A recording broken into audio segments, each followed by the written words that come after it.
Welcome, everybody. Welcome to Monday Morning Cup. This is Via's once a month friendly event to connect with other people in Via's community.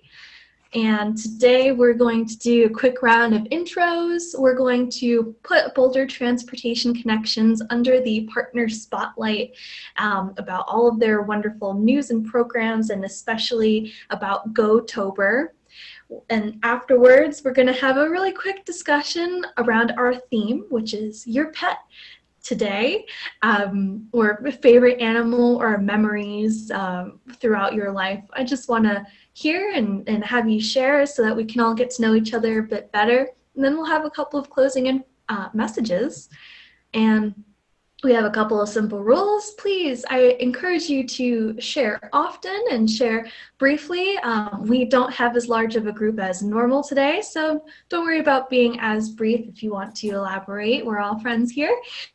But that is just our standard. Sometimes we get 20 or so, sometimes more participants, but we're gonna have a small and mighty group today instead. And hi, Esther, I see you joined, welcome.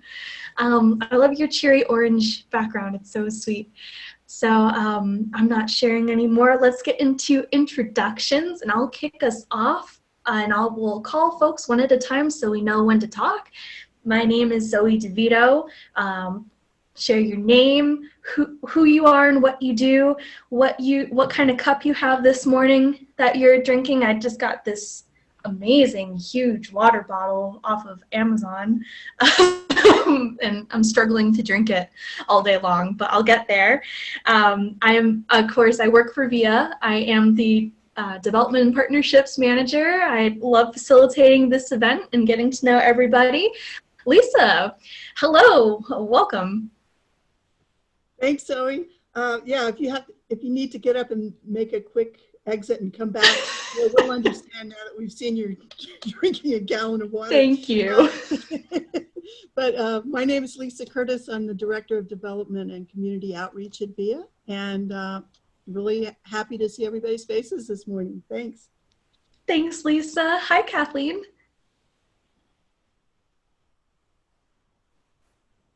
Hi, sorry about that. Not pushing all the right buttons this morning. So I'm Kathleen Brackey. I'm with Boulder County Transportation Planning. And was I supposed to say anything else? No, if you have because it's our Monday morning cup, we love to share what we're drinking. So please, are you a coffee person, tea? Yep, so I'm definitely drinking coffee. I'm a very big coffee fan, especially on Monday mornings. Thank you, Kathleen. That's wonderful. Enjoy your cup. Elaine, good morning. Temporarily muted. I'm already on to water. I'm a one-a-day coffee kind of gal, so have moved along. But yeah, good morning. I'm Elaine Erb with Boulder Transportation Connections. I'll be talking a little bit more shortly. So. Thanks, Elaine. We're so happy to have you. Hi, Debbie. Hello, I am Debbie Knoll. I am a writer and I'm also on the board of VIA. And I'm drinking from two cups today. One is my celestial seasoning that I got when I did my little tour. I was not going to buy anything and came out with teas and my cup. And then I also have my wooden cup where I'll be drinking my Earl Grey tea from. Oh, fun. I love the wooden cup too. Nice. Good morning, Joan. Good morning, Zoe and everyone. My name is Joan Lyons. I work for Boulder Transportation Connections, like my colleague Elaine, who's going to be presenting, so I don't want to spend too much time talking about the work that we do. I am drinking a grapefruit sparkling water today. I've already had my coffee, so I decided to switch to another drink since I've been up quite a while. I've been moving this past weekend, so I got all of my boxes unpacked, so I'm really happy. That's right. Congrats, Joan. Fantastic. Hi, Lindsay. Hey, Zoe. Good morning, everybody. My name is Lindsay Morse, and I'm the Director of Marketing and Communications at VIA. And this morning, I've got my nice giant cup of Earl Grey tea. Beautiful. Looks very cozy in there, Lindsay. Hi, Esther. Hey everybody, my name's Esther and I work with Via with Lindsay in the communications department along with Zoe and Lisa, and today I'm still drinking my coffee in my little cup. Cute little cup. Good morning, Isabel. Good morning. So my name's Isabel, and I'm also with BTC. I do outreach for the Clean Commute program, and this morning I'm drinking my iced coffee out of an insulated cup. Wonderful. Thank you. Thanks, everyone. Thank you for joining us today. I don't think I've skipped anyone here, but feel free to interrupt me at any time if I have. I'd love to turn it over to you, Elaine, to please share your presentation and tell us all about BTC. We're very excited. Thank you for being here. Thank you for having us. Let's see if I can make this work properly. Looks good. All right. And yeah, again, thanks for having BTC here for today's Morning Cup. We love working with Via, and we love working with different companies throughout the region. So if you don't know, BTC is our nonprofit transportation management organization. We work in and around the city of Boulder, primarily with residents and businesses on the commute options. So that can range from just direct commuter consulting to help people know, what options are available. If somebody's like Joan, where they just moved and, Joan's really savvy. I know she'll figure it out. But a lot of people find they're in a new area. Oh, how can I access transit? What are the safe ways to bike? What are my walking options? We are here to help people with that. Transportation is really important because we have found 28% of greenhouse gases come from transportation. It's definitely become an issue with the younger generations especially. This is something that really resonates, that we all can make a difference through various choices. Even when we see agriculture makes up 9%, the choices we make in the food we buy or in how big of a home we're living in. But when transportation is such a substantial portion, we find it significant. And we've definitely seen people have been commuting a little bit less recently, and that has meant we have seen some changes in the greenhouse gases. So just being mindful that your choices do matter. For a lot of people, seeing the money is also really helpful. So for instance, if you live just 5 miles away from work and stop driving 1 day a week, you can save around $245 a year. A lot of us live more like 10 miles away. Let's say you could drop 3 times a week of driving. That's looking like $1,400. But look at this, if you're 25 miles away from your workplace and you are able to stop driving 5 days a week for that, that's like $6,000 of savings. And again, a lot of people have really seen this shift in the pocketbook because a lot of our commuting and transportation habits have changed over the last year. And, changing trips every single day doesn't always work for everybody, but I really like to point out to people, look at that 1 day a week shift. If you can do that, then that's a 20% reduction in the commute. So, see, here's where my computer is being really unhelpful, and I need to pop out and go back in, I guess. All right. So which mode do you choose? Well, all of us may choose different things. A lot more people have been teleworking this past year. We're seeing really, really interesting statistics about this. For instance, anybody who teleworked before the pandemic has been more comfortable since. But I just saw a new study out of Georgia. They interviewed people in April, and then they interviewed them again in August. And they found in April, people were still, I'm kind of leery about telework. And now in August, as more people have been more comfortable, we're really seeing an increase in the number of people wanting to have telecommuting a portion of their choices going forward, even though for a lot of people that might not be 5 days a week. But many are saying they want to work from home 3 and even 4 days a week and have that one day that they go into the office. And it could be just for the change of location, but it could be for the camaraderie, the interaction. Of course, in our area, we're very lucky. Bicycling is recognized a very significant form of transportation.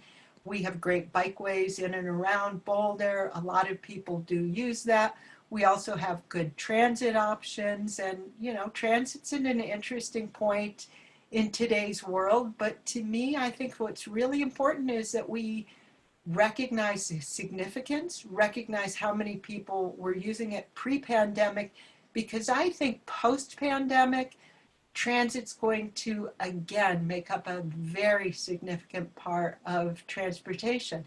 But we're also finding a lot more safety within shared rides than maybe we envisioned before. You'll see I also included a scooter in the lower left. Boulder is looking to now have some pilot programs to have the e-scooters. They're used in a lot of cities, and for a lot of people, that last mile is a good way to use a scooter. And mostly they are only used for about a mile. Talking to Via, I should have made sure to put in like a little motorized scooter wheelchair, because this is how some people do get around, and it really is a choice that needs to be recognized. It's important that our roadways are available for people on foot, on bike, in wheelchairs, in just whatever way we choose to get around. And I really like that there's a trend to making the streets for people, not just vehicles. So we have just started a fall challenge that's called GoTober. We work on this along with Dr. Cog, the Denver Regional Council of Governments, and one of the organizations participating this year is Via. So we're really excited to have Via as part of this. Members can log in, as you'll see on the top there, mywaytogo.org. You just sign up. If you've never done it before, it's quick and easy to sign up. If you need to get a new profile, just do it easily. And you'll see buttons right there. Track those trips. And what's great is one can get your 8 trips logged for the month at 1 or 2 times during the month. If you are somebody that uses Strava, you'll see right here, you can sync up with Strava. You can also use the Commute Tracker app. So these are just help ease it, because we know a lot of people don't want to go in on a regular basis and be logging in trips. But what's really fun, you'll also see there's a company progress. You can track how your organization is doing and how other organizations are doing. So this year's challenge is both for individuals. There will be prizes for individuals, and there will be prizes for businesses. For instance, here's the winning statistics from last year, where Boulder's own Navigant Guidehouse was one of the winners. They've had a lot of changes in the last year, so they are not participating, which actually means Rocky Mountain Institute has a better chance of doing more. But we had 2,500 participants and 742,000 smart commute trips logged. And you'll also see there's just some fun prizes available. So for instance, if Via Mobility was the one to win in their category, there would be free spots on TV as well as in the Denver Business Journal. And for individuals, once you have 8 trips logged, and those are one-way trips, so it could be just, I teleworked today, I walked and did some errands, and the trips may be errands or social or recreational. They don't just have to be for work. So thanks to Dr. Cog for having found these great opportunities. So posted here my information as well as the mywaytogo.org, where you log those trips. My Way to Go also does allow you to find the trip options that you might need. So for instance, when I log in, I can use that to identify, hey, there's a couple carpool options that might work for me in my area, as well as what the bus route might be. And it's maybe not my favorite tool for routing a bike trip. I actually usually default to Google Maps to see some of those options. We're kind of in the process of scheduling a couple of webinars. I do believe, Joan, you could tell us the next thing coming up on the smart commute, but all of these will also be found on the bouldertc.org website. So that's kind of my intro to BTC and share. So I'll hand it on back and let you know if there's any questions people have, or what else we can do for you. Thank you so much, Elaine. Yes, does anyone have any questions? And we are so excited, by the way, to participate in GoTober. It's going to be amazing. Hey, Lisa, go for your question. Yeah, Elaine, could you tell us a little bit about, some of the roads in Boulder County, for example, aren't ideal for biking to work. I think, Valmont and Arapahoe. What does your organization do in terms of lobbying and trying to get some more access? So it's very interesting for me. This is my two hats world, right? So with Community Cycles Advocacy, that is one of the most active organizations in lobbying for improved roads.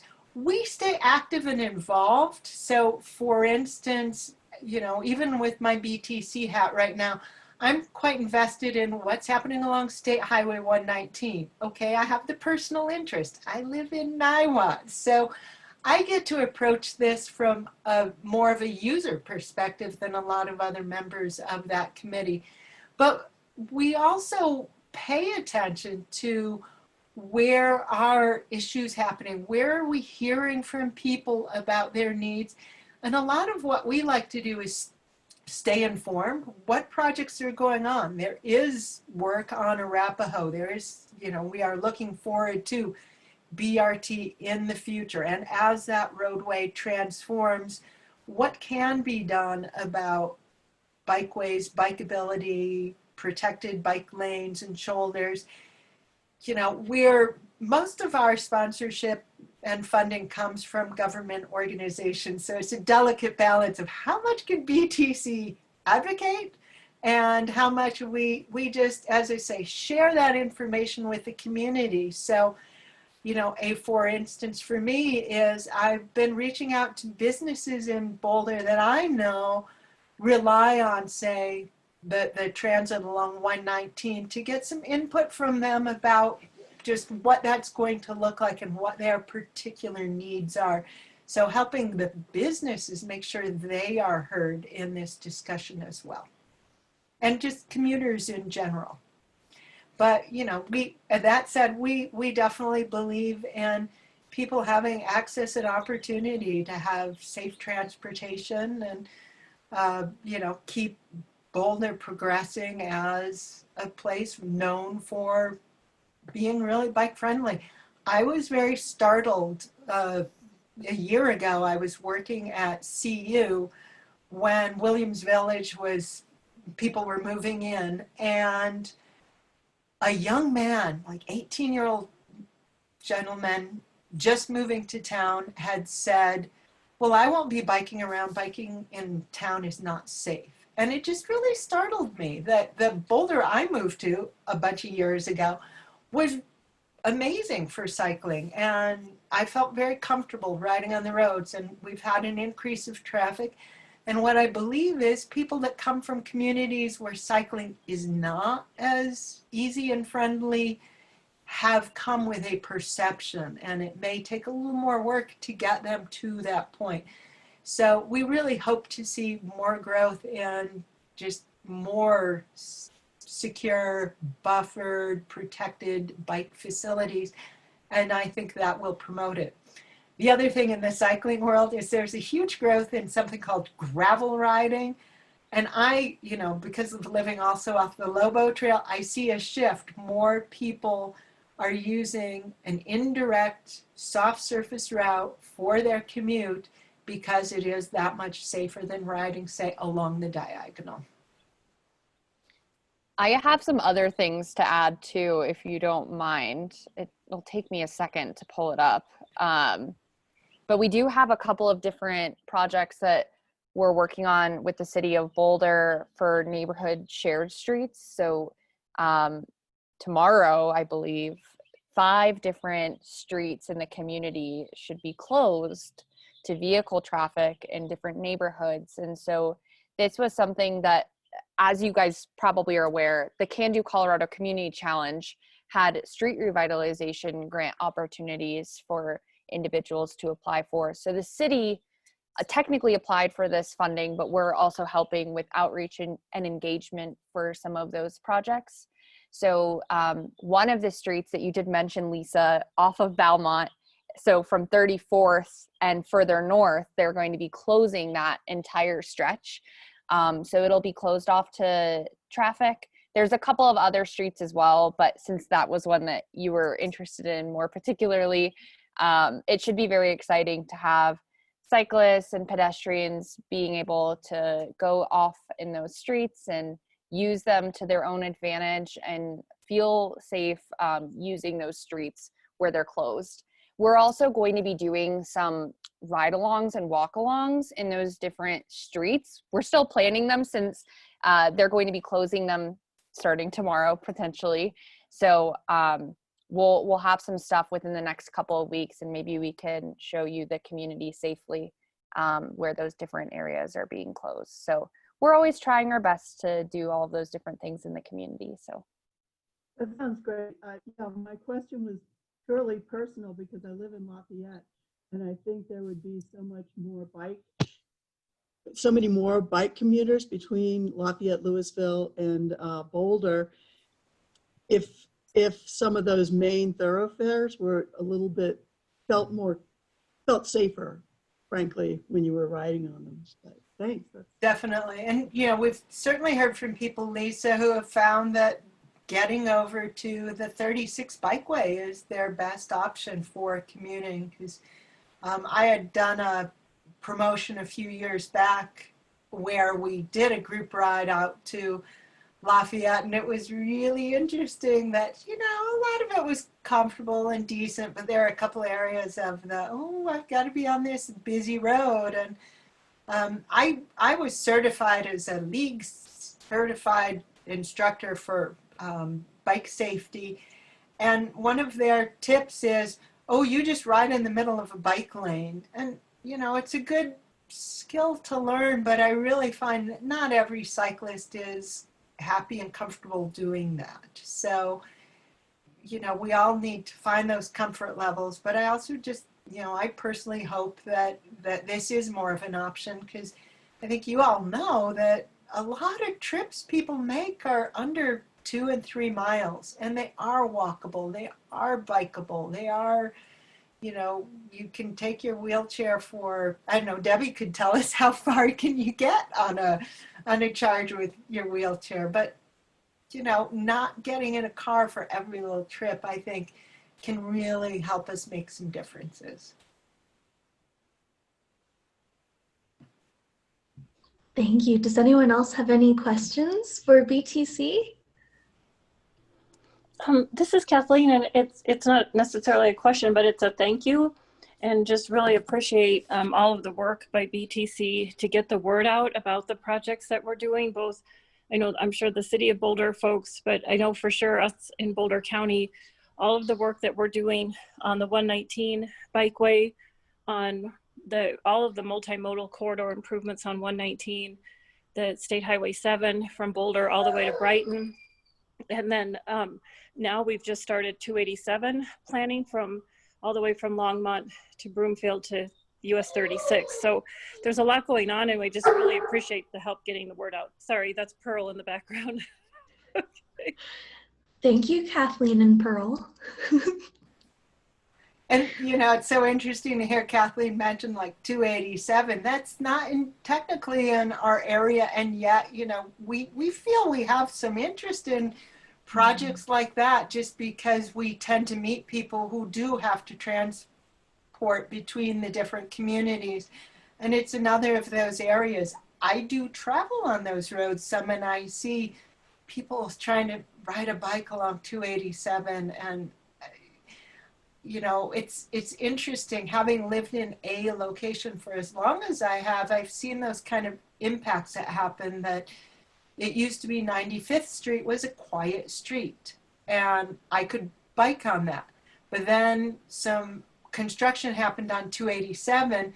They kicked all this traffic over to 95th, and then 287 was completed, and the traffic didn't leave 95th. So those of us in the transportation world know of this induced demand concept, or, you know, from that movie, The Field of Dreams. If you build it, it will come. And that's a challenge on roadways. And I think we're really hoping we keep building bikeways and people will come, because it sure has been happening on the roadways, right?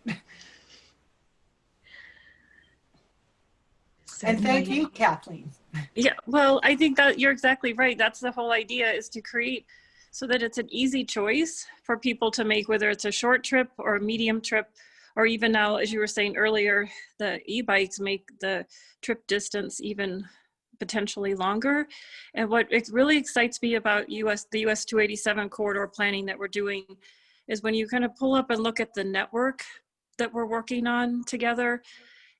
Just like you said, Elaine, people are using the system for all different types of travel purposes. And when you layer 119, State Highway 7, and 287, all three together, it creates that triangle.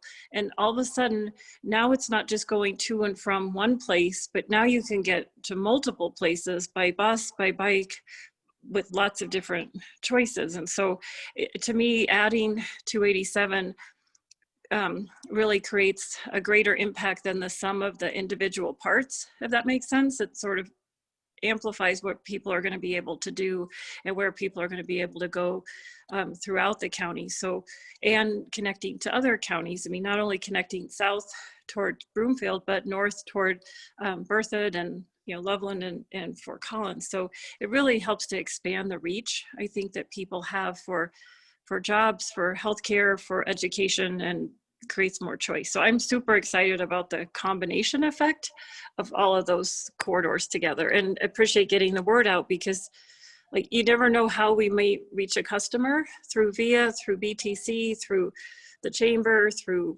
any organization, right? So it's just all about getting the word out as much as we can, all these different ways. So it's a great partnership. I'm curious, you mentioned that VIA will participate. What will that look like for VIA? Like, what does our participation mean? Lindsay dropped off, and she's been my main point of contact on that. So I'll happily jump in unless anybody else has something to say. But part of what we're doing is, you know, employees at VIA are invited and welcome to sign on to My Way to Go. And we use that site to just enter trips. And I should have thrown up a document of a screenshot of, say, my Way to Go page, because as I've logged trips over the last couple of years, I can see, oh, this is how many calories I've burned, how much greenhouse gases. So it's really a matter of just that recognition of, hey, this is kind of fun to see that I've been able to save this, burn these calories, and help my group. So ideally, as we have a few different riders, oh, cool, thanks for bringing that up.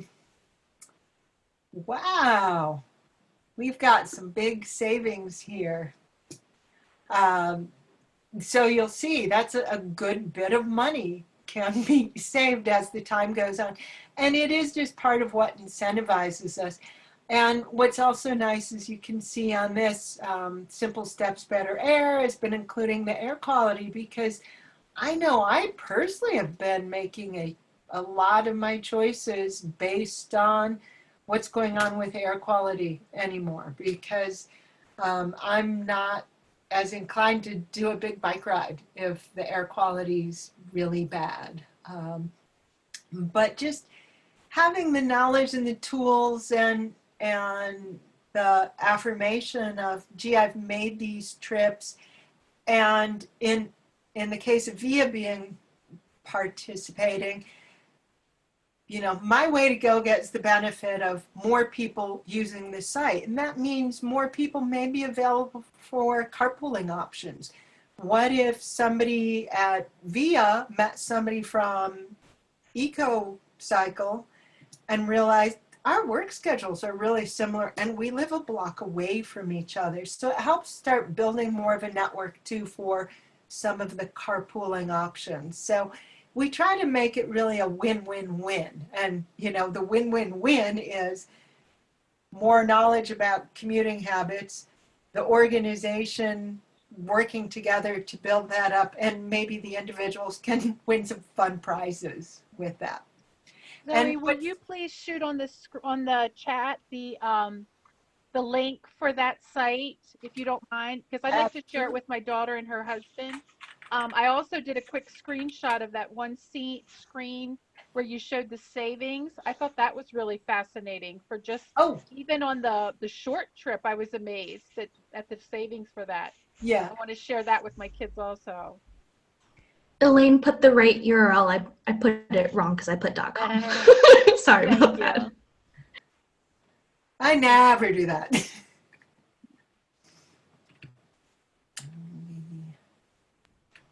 Yeah, it's been great. I've loved seeing, and I've only been tracking since I started telecommuting in March. So to see that I've saved about 2,000, you know, relative on my commute, that's cool.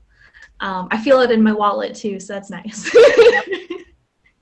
Debbie, I know you said you watch your grandchildren. Where do they live? Do they live in Boulder? They live in Longmont. We live right next door to each other. And my daughter works at Longmont United. So she's about, I want to say, like a mile and a half away. And then my son-in-law, he drives a company van. And so he's out on the road, you know, he doesn't have a choice on that. But my kids, they're very conscious of the environment, and they bought and I'm terrible at all this terminology. I learned so much from them. The vehicle that uses less gas and the safer gas and all that sort of thing. They have that, and they're very conscious of like saving water and all of the environmental things that you need to do. That's awesome. Yeah, I was just asking just because I didn't know if they lived in Boulder proper, because I know that BVSD has a program for tracking trips for little kids, where they can get it's like Monopoly dollars so that they can spend it in the community at different places for choosing different options, which is really cute. I don't know if they do that in Longmont, but I could definitely look into it. They do? Yeah. Okay. Yeah, if you can send that link also, I will share that as well. That would be fun. Yeah, do you want to drop it in the chat? Yeah, and Cami Edson at Boulder County is the trip tracker coordinator. So if she can help, I'm sure she would be glad to. Thanks. Yes. So then they can win their own little prizes too, even though they're not commuting trip tracking. Sweet cow. That's one of the places you can cash in trip tracker dollars. That's quite an incentive. I'm on it. Wonderful. Thank you. Are there any other questions hanging at the tip of anyone's tongue?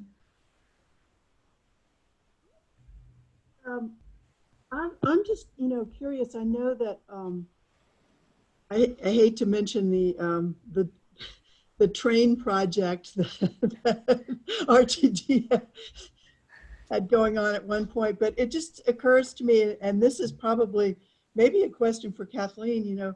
I'm assuming that there were a lot of right-of-ways by RTD, or someone else related to that project that could be maybe utilized for walkways and bikeways and things like that? And that may be something that the county's already thinking about and working on, but just curious about that. Sure. Actually, one of the projects that's really active right now, and Tanya Lubert on our team at the county is the project manager, is the RTD rail regional trail.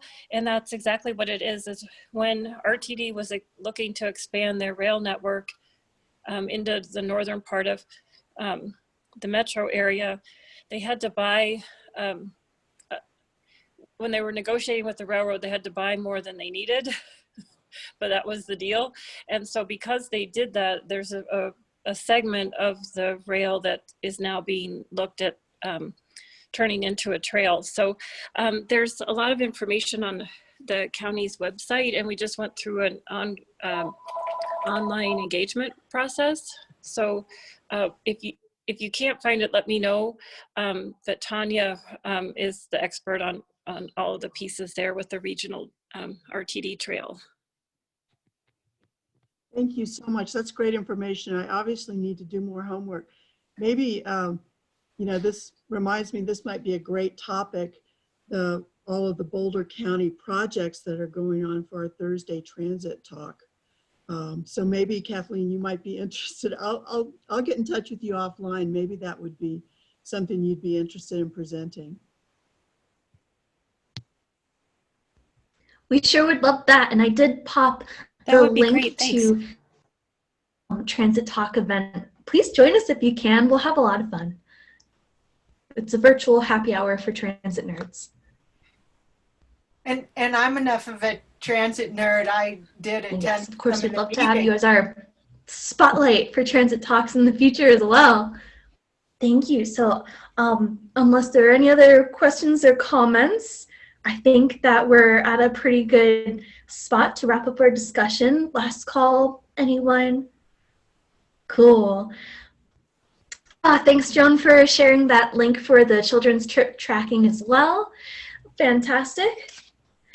Now, I usually set aside some time for us to discuss something fun with our clients and community, but it's not quite the same as past events, but I would be remiss to not offer this same opportunity to you all. Raise your hand if you're interested in chatting about your pets or showing off who's with you today. Yeah, I know Esther too probably is. Okay, let's do it then. Great. All right, I'm going to start pointing out or calling on folks who held their hand out, and I think Joan's going to go get Oberon. So Elaine, would you like to start us off today? We'd love to meet your furry friends. Yeah, well, sometimes she actually comes in and sits on my lap when I do Zoom, but I have this cat, her name is Chocolat, and it was kind of funny. We had a name, and then a friend in North Boulder said, this cat needs a home, and it was just about 2 years ago now. And so I saw the picture, and I went, oh my gosh, it's Chocolat. So she's our actual animal. Now, I feel like I'd be remiss not to mention Sydney and Sarah. So Sydney is a little purple dinosaur that I found ages ago, and he's been in my car ever since. Well, then I was watching some kids, and we had this other car, and every now and then I'd take that, and they were upset that there was not a dinosaur. So they got us another little dinosaur, and that was Sarah Schwark. And the reason I felt compelled to share this was I've always felt like they offer us some luck and, you know, on our journeys. Well, my husband totaled our Honda Fit last week, and one of the last things we remembered to take out of the car was our little dinosaur, Sarah Schwark. So she's now with us in that car, and what's great is now we're going to be a one-car family for a while, I think, because we don't, you know, my husband's not going off on long music tours like he used to, so we can share. I'm so glad that your purple dinosaur was safe after what a traumatic experience that was for them. That is so sweet. And hello, Abies and Obi. Do you pronounce it Obi or I think even Abi, but I'm just thinking of Dobby. It's also Oberon. I'll have to show you the beer canister that we have that also has his name on it, but his nickname is Obi. I can't talk too much though, because my fiance's on the call, but this is him. Yes. Isabel, did you say you had a pet to share? You know, she's currently napping right there. Her name is Mira, and I think the BTC team often hears her voice more than sees her when she's barking at the male people in our staff calls. But actually, to Elaine's point about her purple dinosaur, I also have car pets that are fake. Mine are, it's my in-house band, or my in-car band. It's a series of 4 cockroaches that live like plastic cockroaches on top of my radio, and I pretend they're my band. So Elaine had no clue we had this in common. Debbie, that's hilarious, Isabel. I love it. Debbie, Well, please share. I have no pets now. I used to have plenty. But since we're all sounding like the crazy ladies, I'll now share mine. I have, because I'm paralyzed and I was shot by a bullet in my shoulder, so I found this bear that has lead legs on it. And it sounds so stupid, but you can, if you're laying on your side, you can lay this bear on your shoulder and it provides heat and the lead holds it down. And my grandkids love it. So it ended up with a name. Its name is Jack.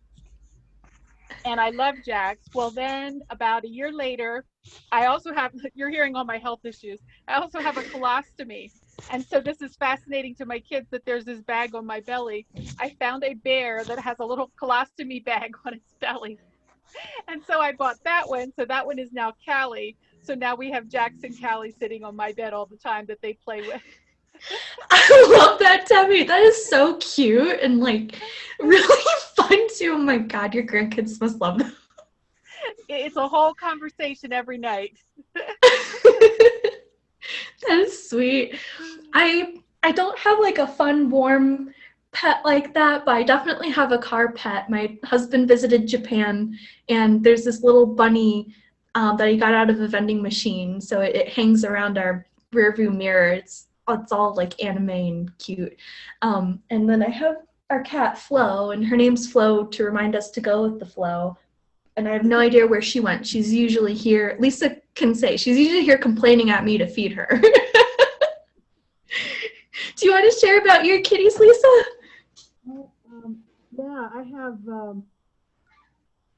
20-year-old twin boys who both have special needs, so that keeps us busy.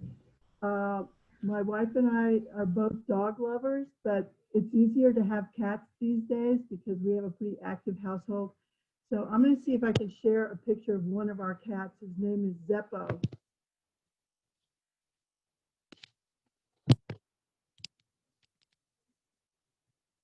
Can you see him? I don't know if that worked. That worked. He's so cute. I love his stripes. The most dog-like cat I've ever met in my life. He follows me around, although he's not here now, and he's very protective. He's sort of like a guard cat. So anyway, that's a Zeppo. Thanks for sharing, Zeppo, Lisa. Kathleen, is your hand virtually raised? It is, yeah. Let me see if I can get my, I switched my phone. I'll see if I can get my camera to work and I can show you my kitty. Yes, please. Because crazy Pearl is downstairs. So let me see if I can, I'm not sure how to turn my camera around. How silly is that, right? Oh, yeah, there that was, we go. yeah. Okay, so this is Stella. Stella, say hi. Say hi. I had a Labrador retriever named Stella years ago. Well, we found her when we rescued her. We were on a bike ride, and so I had to, anyway, when we got her home, we sat down and we're having Stella beer, so we ended up naming her after the beer. which probably is not a good idea, but anyway, Pearl gets all the attention, so I figured that it'd be nice to share Stella this time instead. I'll see if I can find, oh, here's Pearl. Here she is. So this is our crazy household. See if I can, but this is fun. This is like the best way to start a Monday. Yes. There's Pearl. Say hi. Oh, She's so gotten sweet. so much bigger. Oh Yeah, my she's goodness. definitely a full-size Dane. But she's very lazy. She's not a morning dog at all. So she sleeps in and prefers to have brunch instead of breakfast. Smart girl. Anyway, thank you for all the good energy this morning. This is fantastic. What a great way to start a week and a Monday. I'm so happy. Thank you all for joining us today. Definitely join us next time. We have a variety of ways this turns out. Sometimes it's small like this and that's fun. Sometimes it's bigger and that's fun too. But yeah, again, just please do register for a Transit Talks virtual happy hour. We'll have just as much fun, but on a Thursday. Go figure. Thanks. I love torties. They're so adorable. Fun fact. I realized I had the photo. Thank you. She looks so soft too. Oh, there's Avi's at the desert. I love that photo of him on Instagram, right? Yeah, this is White Sands, New Mexico, that we took a little trip, and he just loves it. Beautiful. That's Amy. My cat came out to scream at me and then she ran away, so there you go. Well, thank you, everyone. And thanks. It was nice to see Avi's, Esther. It was nice to meet all your pets and have fun waking up with you this morning. We're a little early, but I think that we're all set. So I'll let you all know when we have our recording trimmed and nicely put up on YouTube. Feel free to share that with your folks. We'll share it with ours. Have a beautiful Monday. Thank you. Thank you.